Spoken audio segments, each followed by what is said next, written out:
It is Parallel Frequencies. I am just Blane. This is Coco. You are the freaks. And what are we watching today, Coco? Today we are watching Malcolm in the Middle. Life is unfair. That's sure a pretty good is. rendition, right? We heard it every Sunday night for 20 years or so, it feels I'm hearing like. it every day at my house right now. Yeah. Every day. And it's not so much as a joke anymore. It's the terms for existing in this new season. We will get to that. Yeah. What else are you watching? Oh my gosh, I just started this show. People probably have already heard of it. I might be late to the game. But a friend of mine told me about it. He's like, oh, you got to watch this. Because we talked about company retreat, jury duty. Oh, yeah. And he said, you got to watch Rehearsals on HBO Max. So I watched the first couple episodes, and I am dying over this show. I cannot believe it. So it might have to be added to the list. What's it called? Rehearsal? Basically, a guy who's clearly on the spectrum, really amazing autistic superpowers going on, and he is able to completely recreate situations, like hire actors to rehearse a life event for one person so that they can play it out before they have to go do it for real. But he has like a stage. He hires actors to play the parts of all the people that they need to be involved in it. It's insane. The attention to detail this guy has. So he's doing like trauma type stuff? Kind of. Like car crashes? The very first episode is just a guy who lied to his friends for over a decade. They think he has a master's degree and he doesn't. And he is too afraid to tell them the truth. So he has this guy, the host of the show, the creator of the show, he recreates the bar that they're going to be meeting in, doing trivia in. Oh my God. Down to like the same napkins. I'm telling you, it's insane. It will blow your mind. Just watch it. We're going to talk about it. I like that. I might have to check it out. Who's the guy that does it? It's not the same guy that has done those other pranks and No, Nate. no. Is his name No. Nate? Remember that guy? He Nate. flew an airplane. It is that Is guy. that same guy? Okay. Wait a minute. Yeah. I'm like, wait, what is his name? Yeah, he did. it's Nate. Because I think Nathan. he got an airline pilot's license to is fly his the name, plane. I believe. Yeah. Yes. Is it the same guy? Same guy, yeah. Oh my God. Totally. This guy's always been a That- genius. That genius level blows my mind. Yeah. And I've only seen the first couple episodes, so I don't know where it takes us. I know there's a plane involved, and he flies a plane, and he gets Nathan Fielder. That's his name. Nathan Fielder. I remember him now. Shout out to that guy. You're amazing. He started out like with little skits, I think, a long time ago, and then he's built his way up. What he creates, I mean, that's just... Well, I think I might have given you a spoiler then, because he ends up flying that airplane. That's what I was told. Yeah. I was told by the people who told me to watch this. They were like, you got to see it. He gets his pilot license just for this. And I was like, oh my God. To prove people wrong, and then it gets people that he paid to go on that plane with him. I haven't seen it. We will put that on the list, because we should do a deeper dive into Nathan Fielder as well. I've been watching this one on Hulu, and I turned it on last night, The Testaments.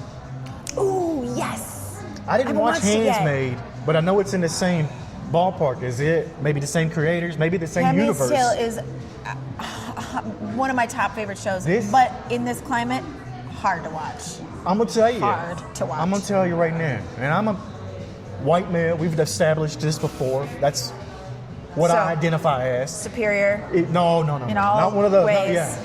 But living on the top tier. I, as a white male, looking down on all of us, was watching The Testament. I think it's called The Testament. The Testaments, yeah. And I was having a hard time. I'm like, ooh. It's if you don't, you don't have a soul. Yeah. It's, yeah. And my wife had told me about Handmaid's Tale. She'd always come out and she'd be pretty emotional. And I can see it now. Like, I started watching The Testament on Hulu. In a good way. I think it's absolutely necessary. But nothing that they wrote in The Handmaid's Tale didn't actually happen in history. It's so exactly that's what's right. really powerful about it. So. And I don't know the story behind the Testament. I'm not sure if it's like set before Handmaid or after or same universe. After, it's the main girl's daughter. Okay, so I'm not. I know it's a standalone. I know you don't have to necessarily see Handmaid to watch and know what's going on, because they play it out pretty well. But I think we got to put that on the list, because lots of parallels to what you're seeing out in real life right now, and that's scary. Which makes it a little hard. I think it's not one of those things that you can escape reality to watch. You're going, oh, this is a warning, friends. We're watching a warning. Yeah, in real time. In real time. But let's get to Wistful Wednesday. Are we still Wednesday? Is it Yes. still Wednesday? Wistful Wednesday. It's Wistful Wednesday, one of my favorite days of the week. We have every day is our favorite, except for Tuesday, I think. Except for Tuesday. I don't, Yeah. you guys, yeah. Watch Tuesday's episode. You see me like lipstick is all smeared across my face. My eyes are all puffy, and I'm like, I'm just hanging in there, guys. It's just something about Tuesdays, huh? Something about We like Tuesdays. Wednesdays, we like Thursdays. I think it's closer to the weekend we really start to enjoy ourselves. Yeah, we're like, it's all fun, nothing And serious. Tuesday's like the no big furthest deal. from the weekend. Yeah, that's how it feels to me. That's what it is. It's not the weekend that you're not refreshed from the weekend that just happened. You're so far from the weekend that's to come. That's to come. Yeah, oh my gosh. That's what it is for me. We have figured it out right here. Because Monday, I'm up and going. I'm Yeah. refreshed. I'm ready. I'm excited for the week. I'm fine with Mondays. Let's do it though. Garfield was wrong. Let's talk about Malcolm in the Middle and the new one that's on Hulu. Because this thing came out of nowhere to me. I mean, we've been hearing about it for a long time. I was so excited when I first heard about it. I had been like Googling every day. When is it coming When's it out? What's dropping? the When's it- release date? What do we do? What can we expect? When the trailer first dropped and all you saw was Hal's back getting shaved and that was all they gave you, I was like, come on! And we get to see a lot of Hal this season. In the new season. As usual. Well, I mean, what is Bryan Cranston in that he does not show himself in tidy whities at some point? Or butt stark naked, because he Yeah. was naked in He's this got one. no problem with No it. shame. I think Bryan Cranston had the most fun of anybody. This was really the Bryan Cranston show. It was. That's just me, 30,000 foot view looking at it, because he starred and shined. Not that anybody else did. Not that Frankie Munoz Yeah. didn't, and everybody else Everybody in was there. great. But and you really see that, because think about it. We What got- has he been in that he was not good? Yeah. I mean, X-Files. He's in an episode of X-Files called Drive.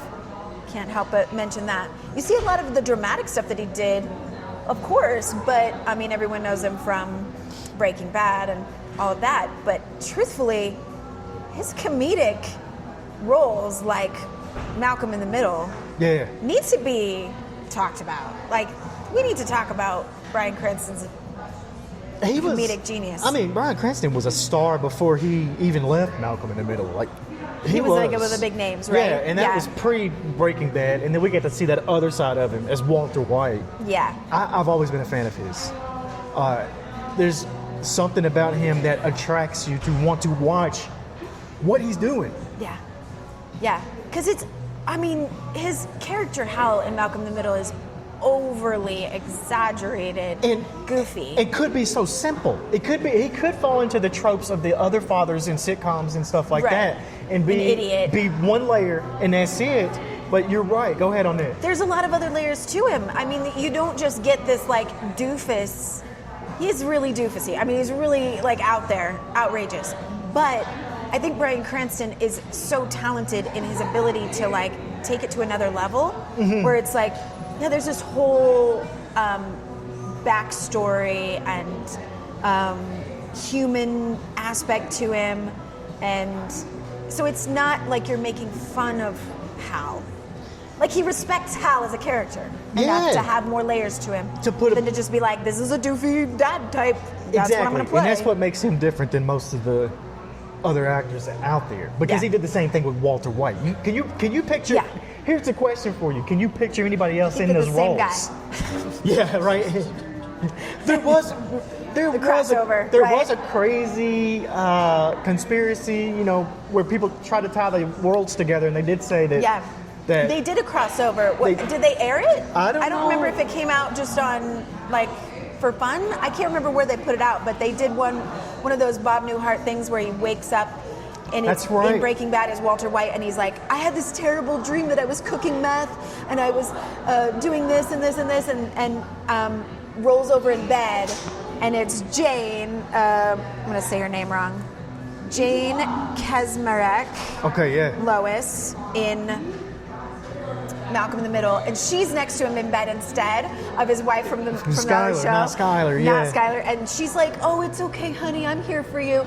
I don't remember if it was a joke or if they aired it, but they did a crossover. I think I remember seeing that now too. If not, it's been Just go Mandela back affected. to bed. It's okay. I think I remember. Maybe it was like a Saturday Night Live or somebody that got in on it. Somewhere Or they did that, somewhere yeah. they did. We'll have to look that up and see where Bryan Cranston did Yeah. his crossover. But there was that conspiracy for a long time. Yeah. That Hal the same guy? was Walter White. So what does that make the new season in the midlife crisis? Yeah, his Is coming this back to Hal? coming back to Now he's- himself. Episode 3, they're Yeah, gonna. That did okay. fuel the fire a little bit because he took 100 doses of. We don't know. They never really Milligrams. said what. They don't say what the medicine is. And he but- handled it like a boss. Dude. Well, he didn't die.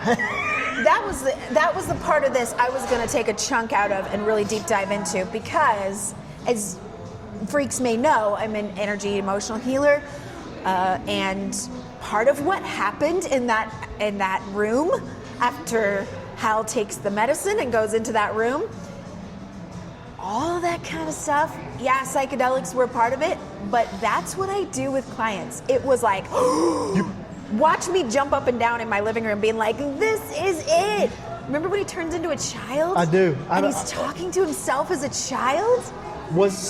You He mean rebirths himself naked on the floor? looking like Ace Ventura coming I out of that have rhino? given clients the experience of rebirthing themselves from the womb. That is real work. So if we That's walk into real your- work. Your dojo, I don't know what we call My it. healing room, If we walk into my your healing office. room, you're telling me that there's a chair and a bucket. Is You that don't need it with me. Okay, okay. I don't do the psychedelics. No We purging. do it all consciously, but bringing out subconscious things. And with Hal dressed all in his nice suit and looking really nice, talking to himself Yeah. was exactly what I facilitate in healing sessions with clients. I was dying. I was like, at first, he's sort of representing Hal's higher self, right? He has all the answers. He's calm. He's telling him it's, you've got to put your own oxygen mask on first before you can be helpful to other people. But then it starts to shift, and you're like, wait, this isn't Hal's higher self, because the higher self doesn't tell you to kill your family. Yeah. So we're like, no, that's actually fear, another aspect of the ego that he's talking to. And when he tries to fight him, what happens? Nothing. He can't do it. He can't do it. Yeah. He can't hurt him, right? But what does he do instead? He turns around and he says, I love you. Yeah. That's powerful. And that's what I do. The moment my clients are able to look at their shadow parts and say, I understand why you're here, I know what you're doing, and I love you for it. And the powerful work that is in a person. So that scene was probably one of my That whole favorites. episode was my favorite out Yeah. of the 4. And You I don't got need drugs to do it, guys. No. Just so you know. But I was Yeah. going to say, there's only 4 episodes. And I say only, we get about 2 hours total. And it does have a nice tail on it. It closes. They have their anniversary party. Yeah. Shit gets crazy just I'll as it accept always it, I would. guess. Yeah, but I thought we were going to get more than 4. I was hoping more than 4. I would have liked 7. And it says all episodes now streaming, so I'm guessing that's it. I did. I Googled it because I was like, wait, is that it? But It's it. They Malcolm. really have no plans of ever doing it again. and Malcolm, Frankie. Yes. I thought he did a incredible job. And it felt like he never missed a beat on it, but was only better at what he was doing. Stepped right into it. I had a hard time seeing him as an adult, though. I did too. Did you? I was like, he still And he's kind of feels like a kid. But you think about it, and he was the boy genius that was supposed to make it out. Yes. He was, his name's in the damn show. Like, it wasn't always centered around him.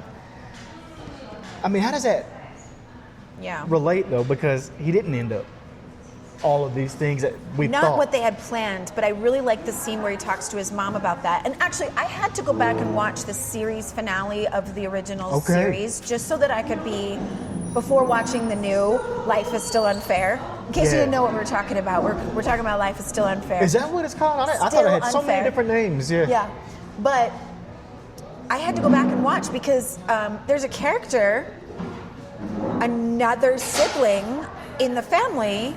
Oh, yeah. And I had to be like, wait a second. Who is that? Yeah. Who is this? Yeah. Kelly, non-binary sibling that's younger than Jamie. That's right. I went back and watched the series finale just so I could be like, catch me up. What happened again? I can't remember. And I did. I watched the series finale, and it ends with Lois saying, pregnancy test, how? And he's like, no! That's how it ends. So she is, there is another baby coming before we end the series. But the conversation in the graduation episode of series finale was, they were like, Malcolm was offered a job to not go to college. He was not going to be able to afford Harvard. He was going to go and take a job, and they were paying him. They were like, we'll pay you 6 figures to join our company right now. You're going to join a software company. Yeah. We're start, whatever. And he almost took it, and his mom said, no, he's going to college. And he gets so mad at her. She's like, you have to struggle. You have to. You have to go get a job. You'll work nights and weekends. You will get through Harvard, and you'll be better for it. The struggle will make you stronger, and you will be the best president we've ever had. Yeah. And I was like, this is so relevant right now. That he was gonna be the president that looked out for people like them. I Lois love and that. Hal. And that was the finale of And that was the finale. the So original they were like, series. you gotta do it. You gotta go. You gotta go to Harvard. You gotta be, work see- jobs and do it. That's a lot of pressure. And then that's where you end up with the conversation with with Lois and Malcolm in the bathroom at the anniversary party. Oh, yeah. And he's like, do you know how crazy, insane that made me to have the pressure of you wanted me to be president? And I didn't do it. I didn't make it. I didn't become president. So I failed you. And she's like, oh, that old thing, that was just a plan. No, yeah. We just make plans. And they don't work out, and that's okay. And I love that we get to see Lois like that, because she almost was looked at like a monster for so long. And maybe I have a the lot to villain. say about that. And I know get to where that. you're going to go with that, and you got to think about the show was written in different times, let's just say. Yeah. This one, she doesn't. 90s. She comes across as the fucking glue, the Yeah. goddamn hero of the whole thing, and you get to see that she's a woman fighting a 24-hour-a-day battle. Absolutely. And I get that. I can see that now. And you can think about it, and she did it the entire series of Malcolm in the Middle. And I noticed it, she's wrangling in not just the kids, Yeah. but she's got Hal, she's got life. I know. She tells Reese at one point he's the 8th priority, and they're Yeah. newly pregnant. Francis. Francis. Francis, And they're newly yeah. pregnant, and she says, you're 8. And then You're 8th on my list. and then gives a validated list. Yeah. And he's Here even like, are my priorities. Yeah. And, his yeah. wife was like, She that's makes- fair. I she's- can't be mad at her. That's a fair assessment. she tells him the rules of what the priorities are, and it's like which one's coming up first, Yep. and which one, and I'm like, oh yeah, that makes sense. We should all live by that. Like, Well, how do you think a woman manages in a low-income demographic where, it's pretty clear from the original series, we're looking at a family that doesn't make a whole lot of money. They're just scraping Yeah. by. Keep having kids they can't afford. And she's got in the beginning, 4 boys, turns into 5 boys, turns into 6 kids, that we don't see. How has this woman managed this all this time? She could not get away with being someone who was like, I want a career and these are the things that I want. These are my dreams. She had to be like, everything is ranked by priority and importance at this moment, and I have to sort that out, and I have to handle it this way. And I think she finally explained to Francis in this new series what she was doing all along to survive. She just finally put words to it, I think. she wasn't mean. No. When you look at it now and you think about it, like they always, like I'm saying, they made her be this mean mom, but really she's just holding this whole thing together from blowing up. She's consistent. Now, does she have a hard time letting things go? Yeah. Yes. That's all right, though. But I relate to that so much. You're allowed to hold grudges, right? I was raised with a mom, and I am a mom who is like, basically, we have a hard time understanding what is really important, what needs to kind of be like, that's not a hill I need to die on. I can let that go. But what I can say for us is we are extremely consistent. There is always going to be a consequence for an action. There is nothing is ever going to be like, oh, just this once I'll let you stay up late, eat ice cream for dinner, and not brush your teeth. No, it's like, these are the rules, this is what we're doing, and that's the kind of mom I am. That's how I manage my household with 3 boys. I see that. Which I absolutely understand Lois's perspective. But shout out to the mom freaks right now. And I know that sounds wild, the mom freaks. Mom freaks. But Where shout my out mom to freaks at? just shout out to the moms that are feeling like Lois. You feel like you're the mean one and all that kind of stuff. You feel like you're the crazy one, but actually you're just the only one paying attention. Yeah. That's all you are, is the one paying attention when nobody else is, you know? One of the first episodes, she has this beautiful red dress that she's going to wear to an anniversary dinner with Hal. And the entire episode is her trying to figure out which kid burned her dress and put it in the toilet. That's incredible. And she will not rest. That's hilarious. Until she finds out who it was. She misses her anniversary dinner. Turns out it was Hal the whole time. Spoiler alert. And what episode was that? It was one of the first episodes. I want to say like episode 1 or 2. Yeah, It was like very beginning. But I remember that being like, this poor woman just wanted to wear her red dress and go to dinner, and she couldn't even have one nice thing. Just give the woman her one moment. And I think that that's very relevant, because the fact that you're saying, oh, I can relate to a lot of this, is showing the chaos that the show overall, Malcolm in the Middle, really was, because it was ugly. Yeah. If you think about the way they did it, it was real. There was no laugh track, none of the 2-camera stuff, no live audience. You know, it was just no Full House. It didn't feel like Full House. Which you look at those 2 shows and you get the same type of thing. Yeah, you're not getting all that. You don't have the Full House life lessons where it pops up with a music track at the end. It's just a messy house with stained t-shirts on kids who look like they haven't been bathed in a long time, and that's okay. But it's real, and I think that's why Lois did get the bad rap for a while and be looked at as the mean mom. And then you got Bryan Cranston over here doing his thing as Hal. But yes, I do. I could see it. And at times, Hal was.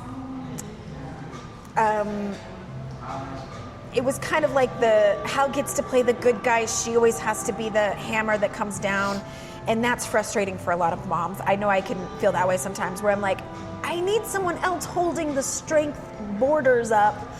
We once talked about it in our house as the raptors in Jurassic Park. You know how they're always testing the fences in the beginning? That's and they're right. like, they never stop testing the fences. They're so smart, right? Because as soon as those fences went down, those raptors took advantage, right? They were ready, yeah. Well, moms can't always be the electric fences. Like, we need dads to also be the stable electric fence too, so mom doesn't have to always hold up that boundary. It's like, if I say there's no television tonight, I need dad to also be on board with there's no television tonight. To lay the law down with it, yeah. So it was frustrating sometimes to watch that Hal was a little bit more like, I'll let you guys just do it this once, and don't tell your mother, and that kind of bullshit that I hate. But I will say, of all the like idiotic dad-mom sitcom roles we've seen, that dynamic, Hal was capable. And he was on her side and never was like on the side of the boys being like, yeah, your mother's terrible, isn't she awful? No, in his eyes, Lois was the angel. Yeah, I mean, think about the scene. I was laughing so hard at the scene where he turns down sex and they have that she's conversation. Like, what? And she's not mad. Neither one of them are. He's almost crying. And he's like, I never do that. And she's like, sex is our love language. Their love and attraction to each other is the backbone of this family. And that means so much to me to watch as a kid when I watched this series, but also now looking back on it, I think no matter how chaotic things can be with the kids, and it can be rough. I mean, raising kids is just hard. It's wonderful and lovely, and we all love it, but it's also really hard and messy. But if your strength, like, together, you're like, we're in this together. We have each other. We've got to have each other's back. Nothing's going to come between us. I think is so important. I'm so glad that they show that. And that they have that relationship. I mean, that's how me and Lindsay try to roll too. But ours is a little bit different. We have to stay on the same team because we can't let ours get us down. I don't mean like but they'll mentally, try to pit you against each other. Yeah, I'm talking about physically. We can't let them get us. You got to wrestle those kids into pajamas every night. Yeah. You know? I did. I thought the 4 episodes was not enough. And we didn't even talk about Dewey being replaced. And that's a harsh word, but it did happen. Recast. And it was only his own decision, so let's not get it too twisted of why they added Dewey. He is out of Hollywood and out of the acting role. Erik, who played he retired. Dewey, and he was very much supportive of them doing the show without him. Even did Zoom calls with he still stays in touch with all of them, so there's no bad blood. We want to make sure that's clear. Yeah. But it got recast. Yeah. And that was probably, to me, I thought the guy that did it did great. Yes, it did. Way he believable. Almost looks just like Dewey. Dewey. Looks like him. Filled the role. Yeah. Would have still loved to see something, or I don't know, but yes. I would like to see more of like all of the siblings back again. I think it's me being selfish. I think it's us being selfish that we wanted original Dewey or something. Yeah. He's living his own life. He's at some Ivy League college, I believe. He was doing music. And he was playing and all over the world, which brings back to the original series. We've been talking a lot about the new show, but Wistful Wednesday being about the one that came out in the 90s. I want to say, I love how they showed each sibling with their own genius. That's right. Like each one had, at some point in the series, showcasing something about them that maybe wasn't the intellect that Malcolm had, but Dewey learning to play the piano by himself, ordering a piano and playing these like concertos, and like he just like picked it up and taught himself. There's obviously a musical genius to Dewey. Yeah. Then there was the cooking. Reese at one point got into cooking, and he became this like master level chef. Had taste buds like a French culinary expert. Yeah, I remember insane. that. And then, I mean, Francis really rose to the occasion when he got into doing the ranch and working on the ranch and being a hard worker and, you know, surprised everybody that he wasn't a delinquent. Now, so you've watched the original recently then. My kids and I, so we made it this new thing that my kids get ready for bed and they get to watch one episode of Malcolm in the Middle before bed. One 23-minute episode. Yep. There's no commercials. Yeah. Okay. And it's become like a family bonding thing. Yeah. And I've honestly been able to sit my 3 boys down and say, the episode where it's like tit for tat, I call it the tit for tat episode. I don't know what it's really called. But it's the one where Reese and Malcolm are in this battle of like, I do something to you and you do something to me, but it plays the whole thing backwards until you find out the original thing was Malcolm eating Reese's blueberry off of his plate was the only, like, that was it? All it was. And they went to like the hospital by the end. So, you know, you get to see it played backwards, but I showed it to my kids and I said, see, this is why it doesn't pay to get revenge on somebody. Like, it just makes a war. And why? For what? At what point are you ever a winner? Yeah. You know, and it's Malcolm's birthday and he's like, and Lois says, when have you ever had a birthday party? Either of you, Reese or Malcolm, like, have you ever had a birthday party? Isn't that sad that you've always been grounded on your birthdays? And they're like, I guess yeah. I'm like, it's not worth it, you guys. So it's nice to have that for my kids, so I can be like, here's not to do. Here's the lesson, kids, don't do this. And then, it's a great family show. show. So you being a recent viewer of Malcolm in the Middle, what's your top 3 favorite episodes? Yes. You got those? I do. Don't ask me mine because, it. I had top 3 favorite episodes. Let's hear them. This goes back to Lois a little bit. Are these in order? No. Okay, no order. Order of my favorites. Okay. So my first favorite, my absolute favorite, is the family reunion, family picture at Hal's family, who's wealthy. They're like wealthier people. They look down on Lois. The one where they're mean to Lois and exclude her from the family picture, and the sons have to like defend her, have to rise up and do something for her. And they're marching down the hall, and Piyama says, "What are you guys gonna do?" And they're like, "We don't know. We never know."